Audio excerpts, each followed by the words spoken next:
I'm Teresa Tomeo, and Call to Communion with Dr. David Anders starts now. What's stopping you from becoming a Catholic? Why can't women become priests? 1-833-288-EWTN. I don't understand why I have to earn salvation. 1-833-288-3986. What's stopping you? Why do I need to confess my sins to a priest? What's stopping you? This is Call to Communion with Dr. David Anders on the EWTN Global Catholic Radio Network. Hey everybody, welcome again to Call to Communion here on EWTN Radio. It's the program for our non-Catholic brothers and sisters. Those of you who have questions about the Catholic faith, consider us a resource to help you get those questions answered. Here's our phone number if you have a question about the Catholic faith, especially to all of our non-Catholic listeners. What is keeping you from becoming a Catholic? Here's our phone number, 833-288-EWTN. That's 833-288-3986. If you're listening outside of North America, please dial the U.S. country code and then 205-271-2985. You can also text the letters EWTN to 55000. Wait for our response and then text us your first name and your brief question. Message and data rates may apply. And of course, you can send us an email 24/7, ctc@ewtn.com, ctc@ewtn.com. Charles Beery, our producer. We also have Rich Jesse as our celebrity phone screener again today. And Jeff Burson is on social media. He'll be glad to pass on any questions that you may want to pose via YouTube or Facebook. He'll post those to us right here in Studio One. I'm Tom Price, along with Dr. David Anders. Well, hey, Tom. How are you today? Well, I'm good. How's that tea? You poured yourself a nice cup of tea earlier. Oh, I'm a big green tea guy. You are. So it's good for you, green tea. It's good stuff. Antioxidants. There you go. We're going to lead off here with an email from Thomas, who says, because of Call to Communion, I've become very interested in the early church to try to really discern the origins and content of Christian teachings. So could you please succinctly address this question? Why, in the book of Acts, which documents the spread of Christianity for the first 30 years or so after Christ's ascension, why there is absolutely no mention of Peter as head of the church, and that he would be followed by his successors? No mention of purgatory, no mention of reparation, no specific statement of Christ being present in the breaking of the bread, and no mention of prayers to saints or the holiness of Mary. These all seem to be important Catholic doctrines, but as the church was forming and spreading throughout the known world, there are exactly zero references to any of these dogmas. Doesn't that imply that they came along much later and were essentially man-made as opposed to inspired tradition? Thanks, Thomas. Okay, thanks. I appreciate the question. So, what is the book of Acts about? What does St. Luke tell us that he wants to do in writing this text, right? And for that matter, you could raise similar questions about Luke's gospel. Why does the Gospel of Luke not tell us everything that we find in, say, the Gospel according to St. John or St. Matthew? It doesn't. It doesn't at all. Luke has a distinct theological agenda. He's got something he wants to communicate in his Gospel that's not the same thing that Matthew or John or Mark want to communicate in theirs. And Luke tells the story of the advance of the faith from Jerusalem into the Gentile world. That's the story that he's telling. So really the hinge on which the book turns is the Council of Jerusalem in Acts chapter 15. And that's the hinge on which an awful lot of St. Paul's letters turns as well. And so, it's difficult, I think, for modern Christians to appreciate what it must have meant in the minds of first century Jews for St. Paul to get up in a synagogue and teach that Gentiles can also be considered heirs of the covenant with Abraham, even though they don't have to circumcise their children. Now, if you really want to know, like what in Paul's mind, what was the just earth-shattering, groundbreaking, world-ending, apocalyptic realization of the incarnation? It was that Gentiles are included in the covenant. This was the news. This was the thing. That's a big ho-hum for most people today. Quite honestly, we take for granted. I mean, I'm Gentile. Sure. Tom Price is Gentile. Sure. You're probably a Gentile. I don't know, but maybe you are. And it doesn't even occur to you that would be a question of such intense spiritual moment. But this was the question. Paul says this was the secret held throughout all generations, now revealed to Christ's holy prophets and apostles. My point is that context and what is considered sort of spiritually salient is, to a large extent, culturally conditioned, and that's not to make the doctrines of the faith in any way artificial. It's just to explain how and when and why they are articulated in precisely the way that they are. All right? When you get into the 2nd century, and you can begin to see this is hinted at in the New Testament. Mm-hmm. A big question is, was Jesus Christ really human? That's a big issue in the Johannine correspondence, 1st, 2nd, and 3rd John. We find a little bit of it in there. And it becomes the origins of Docetism, this 2nd century heresy, that Jesus only seemed to be human, wasn't really a human being. Again, not a big issue for most people today. Yeah. Huge issue in the 2nd century. And it's in that context that theologians like Irenaeus of Lyon begin to reflect much more intensely on the significance of the virgin birth and the humanity and the role of the Blessed Virgin Mary. And he expounds on what St. Luke and St. Matthew tell us about her maternity. But he turns it to a new question, namely, what does this tell us about the true humanity of Jesus? Different set of theological questions give him an opportunity to explore different aspects of the gospel message. That's how dogmas develop. Okay. Well, we thank you so much for your email, Thomas. So we do appreciate that. By the way, if you want to send us an email, as we mentioned earlier, you can do that anytime, ctc@ewtn.com. ctc@ewtn.com. We try to answer at least one email, sometimes 2 or 3, depending on how the show flows. Whenever we're doing a live show, which is most days, of course, Monday through Friday at 2 p.m. Eastern. But we also do a whole bunch of emails whenever we do one of those fabulous mailbag programs. So sooner or later, we're going to get to your email. Just give us a minute or two. In a moment, we're going to get to the phones. If you have a question for Dr. David Anders, we'd love to hear from you at 833-288-EWTN. That's 833-288-3986. What's keeping you from becoming a Catholic? Love to hear from you today on Call to Communion here on EWTN. Stay with us. The best way to pray is simply to open our minds and our hearts to God, to allow His presence to begin to fill us, to restore us, to refresh us, to make us new. The best way to pray is simply to be aware of that presence and to say yes to it, to give fiat to that presence as our Blessed Lady did. In that way, we delight in prayer, and God Himself delights in us.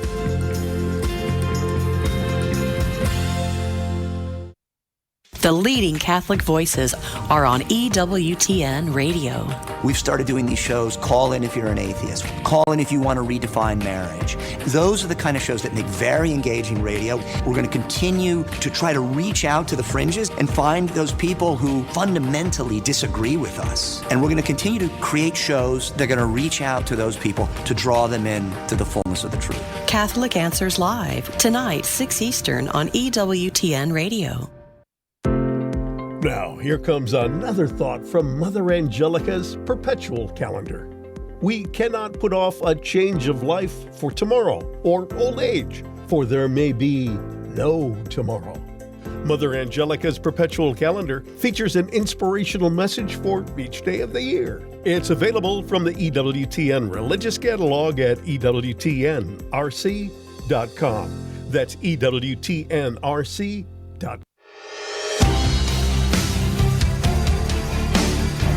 Hey, tomorrow morning here on EWTN Radio, be sure to join us for the Sunrise Morning Show at 6 a.m. Eastern. Annie Mitchell, Matt Swaim will be discussing St. Cuthbert, Maine, and the 40 Martyrs of England and Wales. Well, who were the 40 Martyrs of England and Wales? You might be surprised. Check out the program. It's a winner. Sunrise Morning Show tomorrow morning, 6 a.m. Eastern, right here on EWTN Radio. We're going to get to the phones in just a moment here at 833-288-EWTN. Quick question here from Joe in Gaylord, Michigan. He says, Dr. Anders, if the angels were created with so much more knowledge than us and realized that their sin would lead to eternal damnation, and they did not have access to the sacrament of penance like we do, why would they sin? Did they see God as he is and still sinned? Or were they not yet granted to see God until they were tested? Thanks, Joe in Michigan. Yeah, thanks, Joe. Appreciate the question. At the creation, the angels did not have the beatific vision. They did not have the beatific vision. If they'd had the beatific vision, they would not have been able to sin. Right? So they're more intelligent than we are. But look, intelligence is not correlated to moral purity. Okay. And there it is. Appreciate that. Joe, thank you for writing to us here at EWTN. If you're ready now, let's go to the phones at 833-288-EWTN. We're going to begin this time with Robert in Cincinnati, listening on the great Sacred Heart Radio. Hey there, Robert. What's on your mind today? I've been thinking about the importance of forgiveness in Christianity, and I know that the crucifixion of Christ was for forgiveness of all sin. I was thinking, if God and Jesus had not forgiven people for crucifying Jesus, what would have happened then? Would Jesus have been cursed by his humanity? Okay, thanks. Appreciate the question. Resurrect? Yeah, I appreciate the question. So, of course, the reconciliation of sinners is not an instrumental cause of the resurrection of Jesus. And that seems to be what your question implies. That somehow the fact of sinners being reconciled was itself instrumentally causative of Christ's resurrection. And that's not, I mean, God, the divine power is the efficient cause of Christ's resurrection. It's God willing, Christ willing, to rise from the dead. Now, but let me reframe your question this way. The passion of our Lord, his death and resurrection, is for the reconciliation of sinners. I mean, that's why he died on the cross. It was to reconcile sinners to God. He didn't die, to just have a kind of fireworks show, but for a specific purpose, namely to reconcile sinners. And there was a speculative question in medieval theology. It's speculative. It's contrary to fact, right? Just let's play around and see what we can come up with. Some theologians asked this question. They said, well, what if Adam and Eve had not sinned? What if humanity had not fallen? Well, would Jesus have become incarnate? Right? There would be no sinners to reconcile, but that's not the only good we receive from the incarnation. I mean, that's the biggie. That's the biggie. But we also receive the great good of having the incarnate Lord, having God in the flesh with us, Christ, God with us. In a way that we can taste and touch and handle and see. So that might have been good to realize, even if there were no sinners to reconcile.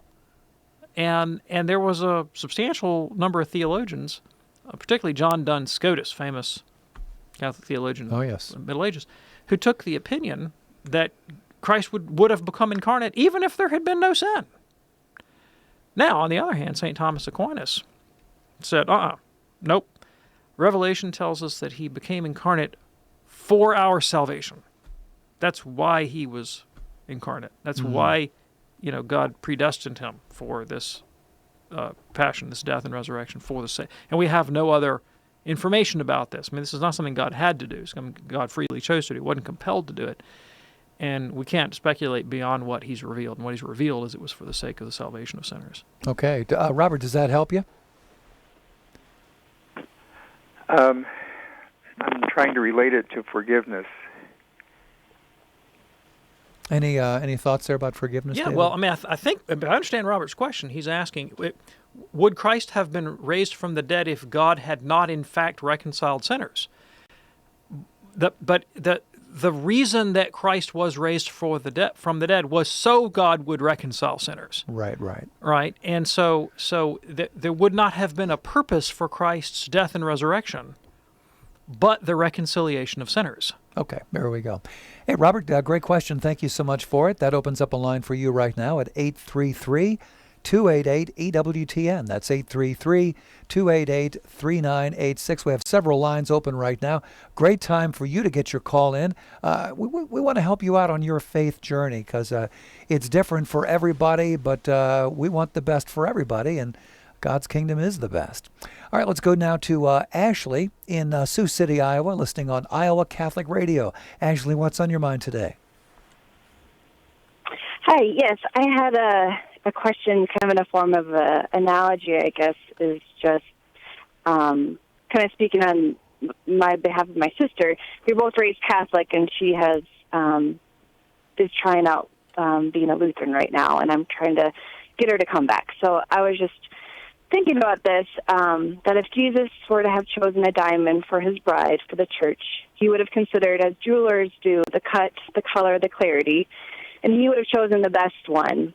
And I feel like my sister has chosen kind of the knockoff brand. She's satisfied with that, and I guess I get frustrated with that just trying to bring her back to the Catholic Church. And I think that she feels like, that it's just as good and, it costs less, that she just has to have faith and she'll go to heaven. And my parents seem to be okay with it, that they say, well, something's better than nothing, and would rather her do that than be a non-practicing Catholic. Okay, Wow. Yeah, thanks. I appreciate the question.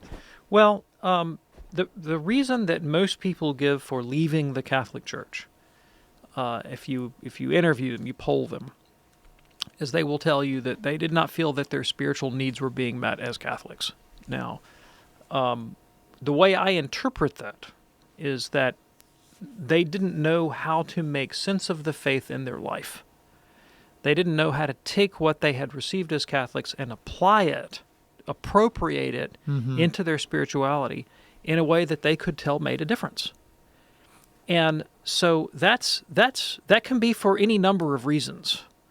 It could be, for some people, it could be a matter of relationships. And I really think that's the case for many, many people, that they may have attended Catholic Mass, but they didn't have good spiritual friendships in the Catholic Church, and then someone befriends them from another communion and then draws them in. And look, people will believe anything, right, for friends. I mean, they really will. And they'll swallow all kinds of whales, right? For the sake of friendship, and justify it in their own mind, right? And so the relational thing is huge for a lot of people.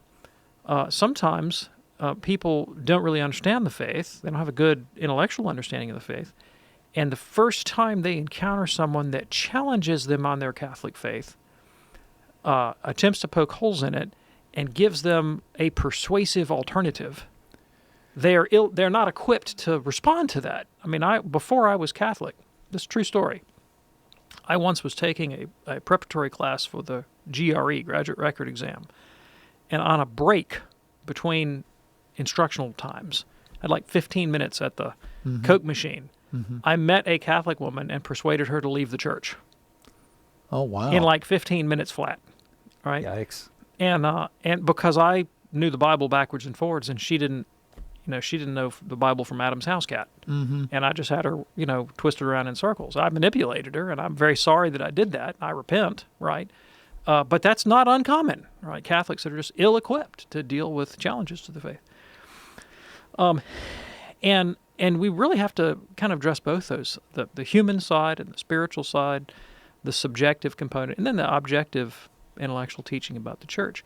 And the way your sister seems to be addressing the question is it's sort of utilitarian. Yeah, well, this works for me. This works for me. I get good feelings out of this. And, we may have to push back a little bit against that reasoning, right? That is that the only criteria, or is that the best criteria that I could bring to bear to determine the truth of religious faith? Now, when it comes to the question of the Christian religion specifically, there's this thing called Jesus. And he had some very concrete things to say about salvation and the Christian faith.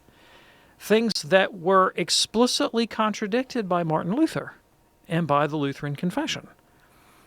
Things like you have to actually do good works to be saved. And that's about the only thing Jesus ever said. He enumerates them over the course of his career. He tells us over and over and over again, these are the things that you have to do. Mm-hmm. And the Lutheran tradition is predicated on reinterpreting all of the words of Jesus to have him mean something that he didn't actually say. Mm. That's a problem. That's a difficulty. And so, I think, some apologetical literature on Lutheranism from a Catholic point of view would be helpful, but also not neglecting the element of real human relationship. And it's going to be difficult to argue somebody back in if the reasons for leaving are not argumentative. Sure. Actually, thank you so much for your call. I'm thinking, David, of a famous person in media. I won't mention his name, but at one point he was like at the bottom of his career. He was a heavy drinker, and there was only, but he had a friend who was the one person that did not desert him, and eventually this fellow turned his life around, gravitated to his friend's church, which was the Mormon church. Yep. And that's, it's the old story. Are you my friend? I'm struggling here. So we're all called to be that good Christian that people need. Well, Pope Francis has made much of the need to accompany people in their faith, mm-hmm. right? Not just to evangelize them with words, but mm-hmm. to come by and actually befriend them, accompaniment, live the faith with them. And Pope Benedict in his encyclical on faith talks about faith being the ability to see the world through Christ's eyes, which is seeing broken, wounded people who need love. Sure. Call to communion on this Wednesday afternoon here on EWTN. We have a line available for you at 833-288-EWTN. If you have a question for Dr. David Anders, 833-288-3986. Caesar is watching us on YouTube right now. Hey, Caesar. He says, previously you have mentioned a book about the beatific vision, and you said it was the best one you came across. Could you please give again the title and author? Yes. The book is Life Everlasting by Reginald Garrigou-Lagrange. Life Everlasting, Reginald Garrigou-Lagrange. Okay, should be easily findable out there. Call to communion here on EWTN. Email here from Christopher, and this is a one-line question, but it might take a little while to unpack. Dr. Anders, is the mind a component of the body or of the soul? Yes. Yes. Somehow I knew you were going to say that. Right. So here's the problem with the way you framed the question, right? That in traditional Catholic theology, the operating category here is soul, not mind. Mm-hmm. All right. Mind is really kind of a modern philosophical concept, but Catholic theology really follows the Hellenistic tradition here and says, when we look at a human person, we try to figure out what humans are and what they do. The most obvious thing about humans in comparison to other entities in the universe is that they are alive. Now, there are other things we can specify about them, but that they're alive sets them apart from rocks and constellations and, mm-hmm. things like that. And the word soul in Catholic theology and tradition means whatever it is about the human person that makes them to be alive. Right? That's what the word means. And what distinguishes, say, a human soul from other kinds of living things, other souls, would be the characteristic operations of a human person. Now, some of the things that are characteristic of human operation also characterize other sentient creatures. All right? So vegetative powers like growth and nutrition and reproduction and so forth characterize both ferns and humans.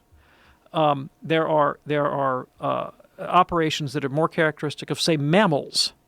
But then there are some operations that are characteristic only of humans, or sort of preeminently of humans, namely rationality. And when we begin to kind of try to unpack what are the nature of those operations, how should we conceptualize them, we see that some of them are purely material. Some of them are purely material. Sensation is purely material. Now, sensation would fall within the orbit of what would be considered mental operations, the mind, in other words. Mm-hmm. But other operations are immaterial, like abstractive reasoning and intentionality. But those also are operations of the soul. And so there is both a material and an immaterial aspect to the operation of the human soul. Okay. Well, there you go. What a great question. Christopher, thank you so much for it. In a moment, we'll get back to the phones and talk with Michelle in Omaha, listening to us on Spirit Catholic Radio. There's a line available for you as well at 833-288-EWTN. That's 833-288-3986. Hey, what's keeping you from becoming a Catholic? We would love to know. Call to communion here on this Wednesday afternoon on EWTN. Stay with us. Dr. Scott Hahn. Jesus gave us the most perfect of prayers. It's always prayed by the Catholic Church after the consecration and right before communion, but always there at the climax of the Mass. The leading Catholic voices are on EWTN Radio. 60 on 10 with Monsignor Charles Pope. The second commandment, you shall not take the name of the Lord your God in vain. The disclosure of a name in the ancient world belonged to the order of trust and intimacy, and so when God revealed his name to Moses, it was an extraordinary outreach to us, saying that we were called to an intimate, trusting relationship with him. And so we should always reverence this name as a great gift. We should obviously never use God's name to curse or to blaspheme or to berate others. God's name is meant to bring blessing. And likewise, the vain use. Vain means empty. So some of these expressions like, oh my God, or, and so on, need to be avoided as well. Vain means empty, and those are using God's name as an empty kind of expression of exasperation. And then finally, never ever to use God's name to swear an oath falsely. God is the God of truth. The second commandment, you shall not take the name of the Lord your God in vain. For more about the 10 Commandments, visit EWTNRC.com. He is honored by the Church as one of the greatest enemies of clergy sexual abuse. Matthew Bunson and the Doctors of the Church. In his time, St. Peter Damian fought against the many vices of contemporary clergy, especially sexual abuses among the clergy. In 1051, he wrote the Book of Gomorrah that is still considered essential reading for fighting abuse today. He died in 1072. For more about the Doctors of the Church, visit doctorsofthechurch.com. I'm Jerry Usher. And I'm Debbie Georgiani. Join us for Take Two with Jerry and Debbie at noon Eastern with an encore at midnight Eastern. Now back to more of Call to Communion.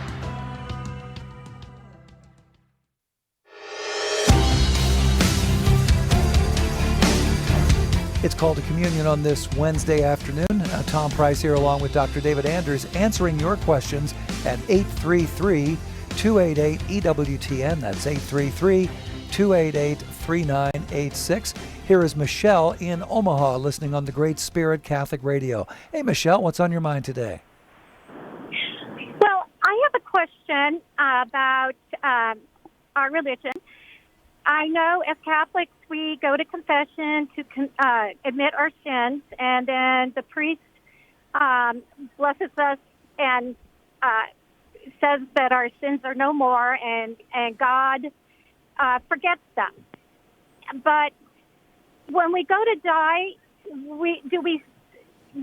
does Jesus or God let us see our lives as we lived, and the hurt and things that we did come to light as how he sees us, but then we go to purgatory. So how does that work if our sins have been forgiven? Yeah, thanks, Michelle. I really appreciate the question. So let me give you an analogy, all right? So I'm a parent. I have 5 kids. And if one of my kids, actually none of my kids played baseball, but let's assume they did for the sake of the illustration. My kid comes in the house with a baseball, and I say, do not throw that baseball in the house. You are liable to break a window. And I walk out. And then a few seconds later, I hear crash. And I walk in, and there's broken glass everywhere. And the kid sits there with lip quivering and glass shards all around his feet. And he says to me, "Daddy, I am really sorry." What am I going to do? I am going to say, "It is okay. I absolutely forgive you." Or at least if I'm a good father, that's what I do. I say, "I forgive you." And what does that mean when I tell him he's forgiven? It means that we're reconciled. We love each other. We're in union. This has not shattered our filial paternal relationship. We're good. Then I believe him. When he says he's sorry, I believe him. Then I hand him the dustpan and the broom. And I say, "All right, you're forgiven. I love you. We're reconciled. It's all good. But the right thing for you to do is to clean up the mess. So here, go start sweeping. Go ahead and clean it up. If you need some help, call your brother. I'll give you an indulgence. But you go do your best. Go clean it up. And throw the glass away, and we won't talk about it anymore. And next time you're not going to do this." That's what penance is. That's exactly what penance is. Penance and purgatory are the same thing. Penance that we can say in this life, or purgatory we can do in the next, they're both penitential. Mm-hmm. We sin. When we sin, we alienate ourselves from God. We're at enmity with Him. We turn our backs on Him. He doesn't turn His back on us. We turn our backs on Him. When we go to confession, when we're absolved, we're being reconciled to God. God says, "It's all good. I forgive you. I love you. We're friends again. I ain't holding it against you. But you know what? Because I love you, and because I respect you as a moral agent, here is the dustpan and the broom. Go do your best to clean up your mess." Not as a condition of forgiveness, really as an expression of our reconciliation, because this is the right thing for you, for your dignity as a moral agent. That's the way forgiveness and penance works in the Catholic faith. Okay. Hope that's helpful for you, Michelle. Thank you so much for your call. It is Called to Communion here on EWTN. Our phone number 833-288-3986. Question here from Joanna in France, Dr. Anders. She says, "Dear Dr. Anders, a friend of mine in Tunisia, who I understand to be an atheist or perhaps an agnostic, recently posted some questions on Facebook. I hope that you might be able to give him an answer." Now, this was actually in French, but Joanna has translated it. So here are the three questions, and the person writing it says, "No hidden agenda here. God is generous. He had a bunch of fruit trees in Eden, but nevertheless had a hissy fit because Adam and Eve stole an apple. Or God is forgiveness, yet Adam and Eve were forever banned from Eden for a single sin. God is just, yet billions of humans are condemned because the fault of the first two." Any thoughts from my friend? Thanks, Joanna in France. Yeah, thanks. I really appreciate the question. Okay, so first of all, the first two questions that really are about the story of Adam and Eve in the Garden of Eden. Mm-hmm. You misunderstand that the story of the Garden of Eden and the fall of Adam and Eve, we all recapitulate. Right? I mean, this is the point of this story is not to simply give us a curiosity about ancient history, something that took place in mythic time before civilization. Oh, that's interesting. No, this is to paint a picture for us of what human relationship and moral responsibility and moral reasoning looks like, and what the consequences of sin are in our lives, not in Adam and Eve's lives, so to speak, but in ours. And how does that work? So what's the temptation that we all face in our own Garden of Eden moment, right? The temptation is that I am going to, I am boss, and it's my passions, my will, my inclination that gets to define the content of good and evil, right? I'm God, basically. And we're all tempted to do this. The problem is we're not adequate for that job, right? We don't have the requisite requirements to determine without God's help the ultimate good, and we make a mess of things. And the result is alienation from one another and from our highest and greatest good, which is God Himself. And you don't even have to. The book of Genesis depicts that for us in the story of Adam and Eve, but we experience this all on a daily basis, all the time. Look around. What we find constantly, I find it in my own life, and you see it on the news, you see it everywhere you look, are people who are caught up loving the wrong things. They love the wrong things. Mm-hmm. They choose the wrong things. They choose intensity over intimacy. That is a big one. And it wrecks relationships, right? They choose pleasure over meaning. And these are the things that lie at the root of, say, addiction, for example, but they lie at the root of so many kinds of dysfunctions. They choose pride over a kind of self-effacing growth in wisdom and knowledge that would lead to real intimacy and real meaning, right? We double down on the things that we do wrong because we can't abide to say, I was wrong. And on and on and on. And all of these things flow essentially from that pride of saying, I'm going to determine the good for me, even though I'm really not equipped and adequate to do that. And the result is going to be I'm going to alienate myself from God, from people, and so forth. And so it's not God who's having the hissy fit, right? We're the ones that's having the hissy fit, Mm-hmm. right? And of course the issue of this, did God condemn millions of people for a single sin? No, that's not the teaching of the Catholic Church. Church does not say that we ourselves are condemned and punished for someone else's sin.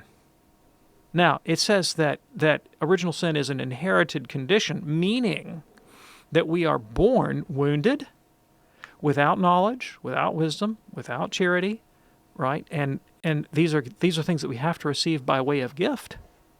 Okay, that's what it means. Yeah.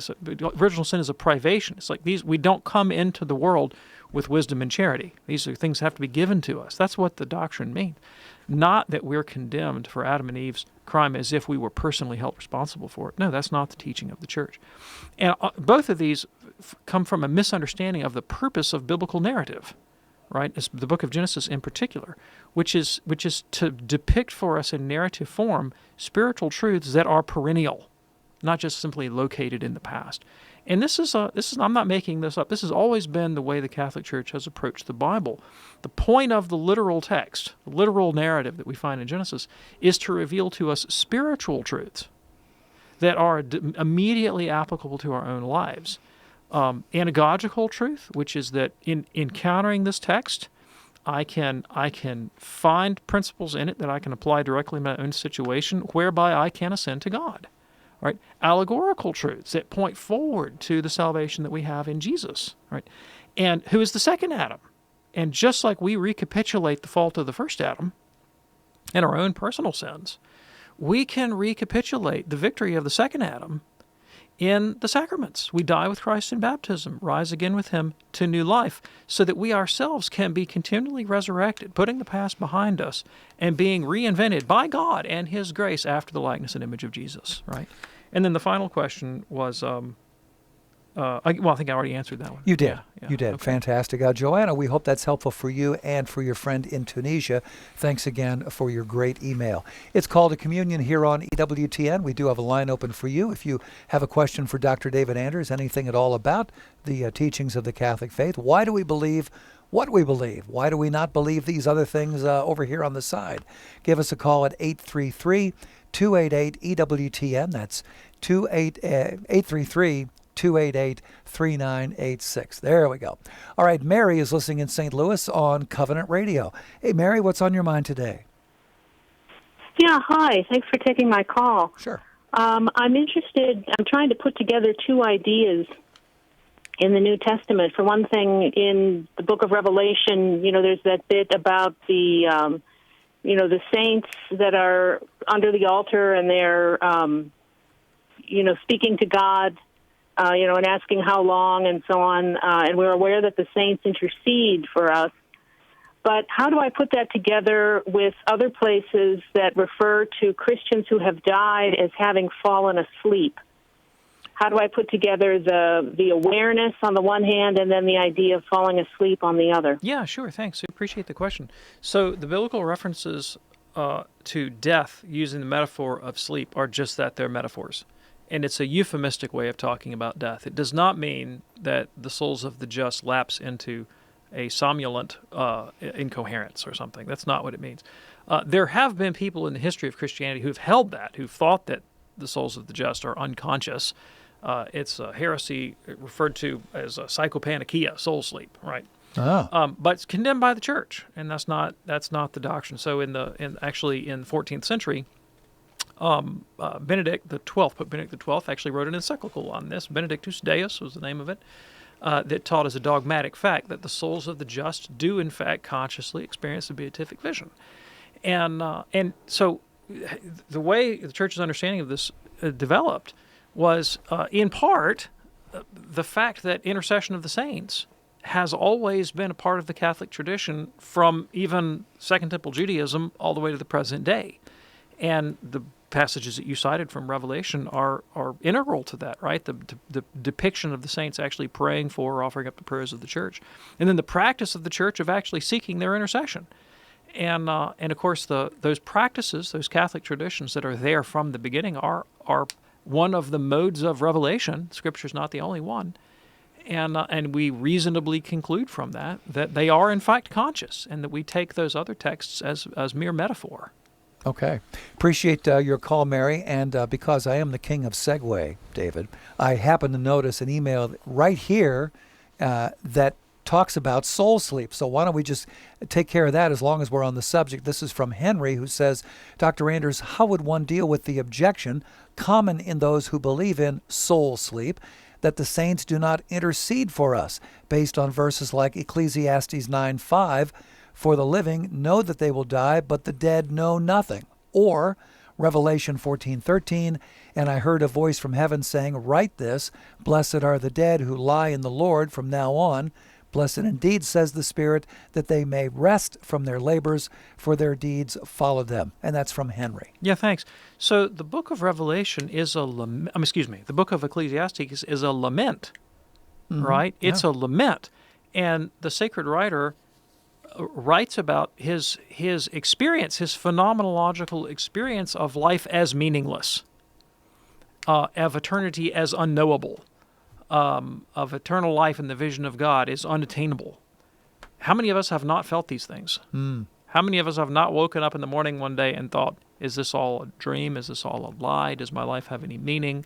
I don't seem to be able to connect to God or to other people. Everything I do is just toil. I just better off dead. People have felt that. I've felt that. Many people have felt that. Even believers feel that. This guy felt that. Kohelet felt that, and he wrote it out in a poem. Now, here's the brilliant thing about the sacred scriptures. They put that in the Bible. Why? Why did the Hebrew rabbis and the fathers of the church think that should be included in the canon of the Bible? Because that's human experience. That's what Christ came to save. That's the reality of being a human being, these despairing thoughts that we have from time to time. And they can be made into prayer and liturgy. That's the brilliant thing. That is the brilliant thing. But look, I'm not going to go to the book of Ecclesiastes for a straightforward, clear explication of the doctrine of the atonement, or the real presence of Christ in the Eucharist, or whatnot. That's not the purpose of the text. This is a poem of lament. Right? So read it the way the genre intends to be read. With respect to the book of Revelation, we were just talking earlier about those passages of the text that clearly depict the saints praying for us. And again, language about rest and sleep and so forth are euphemisms. They're euphemisms for what would otherwise be considered a horrific kind of experience, namely death. So there you go. Okay. Henry, thank you so much for your email, and thank you, David. I'm glad we were able to tie those two things together on the same topic there. Thank you. It is Call to Communion here on EWTN. You may not have sampled our latest radio offering. It's a special channel called EWTN Radio Essentials. You may remember EWTN Radio Classics. We've kind of doubled down here with the wonderful things on Radio Classics and brought you EWTN Radio Essentials. This is something really wonderful.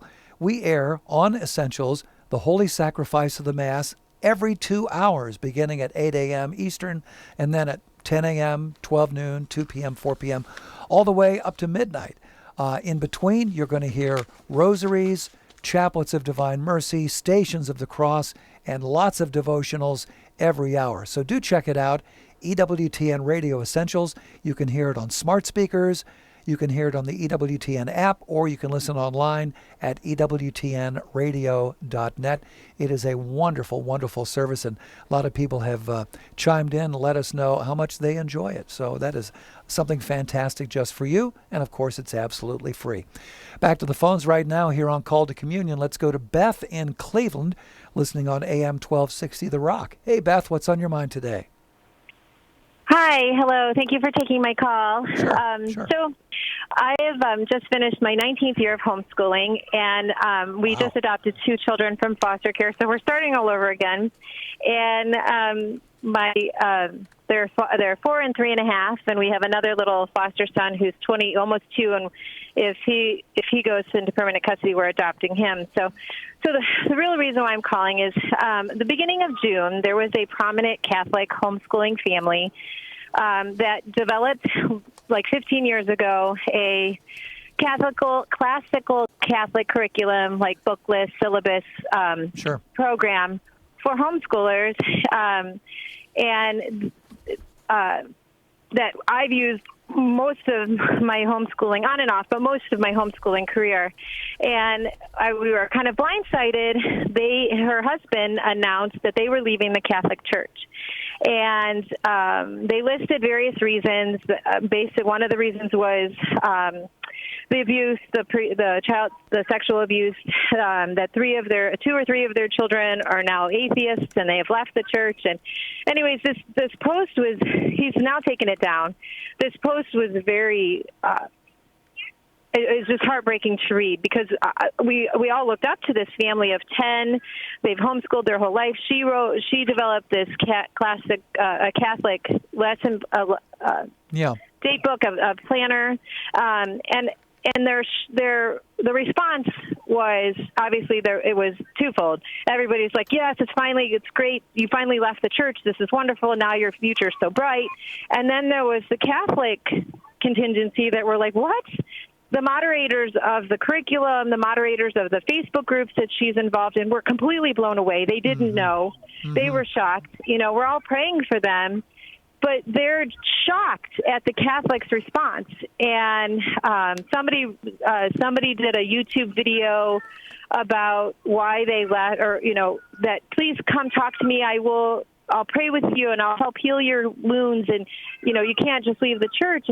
And with everything going on, with the riots, with the virus, with Black Lives Matter, my daughter and my foster son are African American, and I can't back the organization Black Lives Matter because it goes against everything that I believe in. And I'm so unsettled with how this family that did RCIA and marriage prep and all of these things were so involved in it. Beth, let me offer a few thoughts, if I might. So I'm really very familiar with the sort of the social and intellectual and pedagogical circles that you're describing. I mean, many of these groups and their texts and so forth have crossed my desk in my life many times. I myself have been a contributor to the sort of classical education movement within the Catholic and the Protestant Church. Actually, before I was Catholic, I used to work as an administrator and teacher in a classical Christian Protestant school, and now I'm a Catholic school administrator or educational administrator, I should say, and I'm very conversant with this movement and the people involved. All right, and so when folks get interested in classical education, that word means different things to different people, by the way. All right, but one of the things that's kind of sort of common note is, hey, we're doing something different. We're doing something different. We're not the mainstream, and that's a big appeal. Homeschooling itself attracts that, right? Because I want to do this because I don't like what's on offer at my public school or my Catholic parochial school, and I want to do something different. And the classical tradition is attractive, one, because it's kind of esoteric for a lot of people. It's the first time you've ever picked up and read Cicero and Seneca and maybe Augustine and Quintilian and these kind of characters, and you get excited about it. But also, there can be a note of primitivism involved. Hey, we're going back to the sources. We're going back to the early church. This is the good stuff. And look, I get it. I appreciate the sentiments. And I think that the Catholic intellectual tradition, as it's developed in the Catholic pedagogical tradition, as they've developed over 2,000 years, are a source of just nearly infinite riches and wealth and insight. And I want to give that treasure to people. I mean, I really, really do. I mean, that's a lot of what I do on this show. But I also can understand the perspective of somebody who notices this stuff and says, hey, well, my priest isn't talking about Quintilian and Seneca and Cicero and Augustine and Thomas, but there's this Protestant minister over here, and he spends all his time reading Puritans, and he drops this stuff in his homilies all the time, and he claims that he's more Catholic than the Pope, and he's got the bookshelf to prove it, right? And there's a kind of intellectualism that comes into play. Well, to be honest with you, kind of a note of spiritual pride and sort of sectarian attitude. And then you look around all these benighted Catholic folks that don't seem to know their nose from their elbow and hadn't read all these good books that you've read. And here's this group, and they've all read the good books. And now all of a sudden, I'm part of the Gnostic elite. Wow, I'm on the inside. I'm one of the know-it-alls. That's a very attractive spiritual temptation. It's also kind of an American thing, we're a rebellious lot. Yeah, but the Gnostic thing, that's ancient. Yeah, it is. The Gnostic thing, like we're part of the literati. We're part of the the Hermetic circle. We're the guys in the know, right? We're the Illuminati. Yeah. That's very ancient. That's very ancient, and it's also very easy. And the real gift of the Catholic intellectual tradition is at the end of the day, when it all boils down to it, that the unity of reason, right? That the God of revelation and the God of nature are the same God, the life of the virtues, and that the greatest wisdom is, what Socrates realized. He said, "I was the wisest man that ever lived because I alone knew that I didn't know anything." and all I can do is try to deepen my capacity for wisdom and love. And that is the position of the Catholic Church, right? That's the Catholic Church. Mm-hmm. And these other groups, ultimately, end of the day, don't hold that, right? Because they think that they can have, perfect knowledge or the perfect system, or they downplay charity or whatever it might be, right? And we need to call people back to the Spirit of Christ that inspired that great Catholic intellectual tradition that we try to pass on in the classical movement. Sure. Is that helpful for you, Beth? Yes, it does. Thank you very much. You are most welcome. David, we're in a bit of a quandary here because we've got maybe 15 seconds before the music starts, which is not enough time to tackle a couple of great questions that we have here from Valerie in New Orleans. I want to give her a shout out. Also, Mary in Canton, Ohio. These are excellent questions. Valerie and Mary, would you please call us back tomorrow? If you'll call us back tomorrow, we can get your questions on the air. Please call during the beginning of the hour rather than toward the end so that we can move your calls to the head of the line.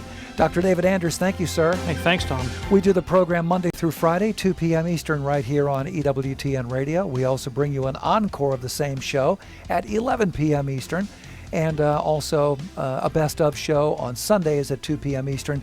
Don't forget, you can check out the podcast pretty much any time that you wish. It's great to have these shows on demand because then you can play them for a friend or a family member who needs a little more instruction on something or other. EWTNradio.net is the place to go for that. For our fabulous team behind the glass, I'm Tom Price along with Dr. David Anders. See you tomorrow.